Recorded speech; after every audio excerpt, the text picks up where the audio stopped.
বেগম খালেদা জিয়া খুব অসুস্থ, ভদ্র মহিলা। আপনারা বলেন তো, বলেন যাদের বয়সও হয়েছে, যাদের বয়স কম, সবাই বলেন এই মহিলার মুখ থেকে আপনারা কোনোদিন আলেমুল আমাকে কটাক্ষ করে বা ইসলামের শান মান খাটো করে বক্তৃতা, বাবা আপনি শুনছেন কোনোদিন? আমার বুঝ হওয়ার পরে আমি শুনি নাই, বরং আমি শুনছি এরকম কথা। ওই বালুর ট্রাকের কাহিনী মনে আছে আপনাদের? উনি বের হয়ে ওই দিন একটা বক্তব্য দিয়েছিলেন, আলেমদের এতিমদের উপরে নির্যাতন করেছে, আলেমদেরকে কারাগারে ভরে রেখেছে, আলেমদের চোখের পানি অভিশাপ হয়ে আল্লাহর গজব পড়বে বলছেন না? আজকে যারা বিএনপি করেন তাদেরকে আমি বলবো, সবাই না, বিএনপি করে এমন কয়েকজন এখন ফ্যাসিবাদী কায়দায় কথা বলে, ভারতীয় বয়ানে কথা বলে। আপনার নেত্রীর কাছ থেকে কথা বলার তরিকা শিখেন।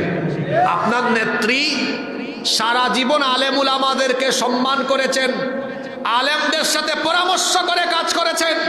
আজকে তারই প্রতিষ্ঠিত, তাদেরই চালানো দলে কিছু লোক বের হয়েছে ইসলাম বিদ্বেষী। এরা বিএনপি প্রেমী নয়, ওরা হলো ভারত প্রেমী, ওরা ভারতের পাঁচটা গোলাম। জনাব তারেক রহমানকে বলবো, আপনার দলের এই পাঁচটা গোলাম, ভারতীয় গোলামদেরকে একটু চিহ্নিত করেন, নইলে আপনিও এদের কাছে হেফাজত থাকতে পারবেন না।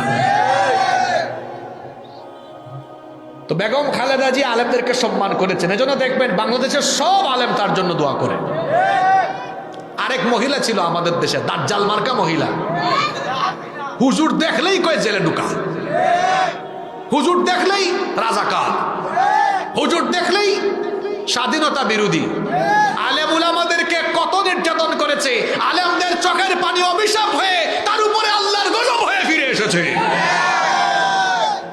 তা আমি বলছিলাম, আমি তো আওয়ামী লীগও করি না, বিএনপিও করি না, বিষয়টা এমন নয়, যেটা সত্য, যেটা বাস্তবিক সেটা বলেছি আমি। তো যাই হোক, উনি অসুস্থ, দোয়া করছি আল্লাহ তাকে পরিপূর্ণ শিফা দান করেন।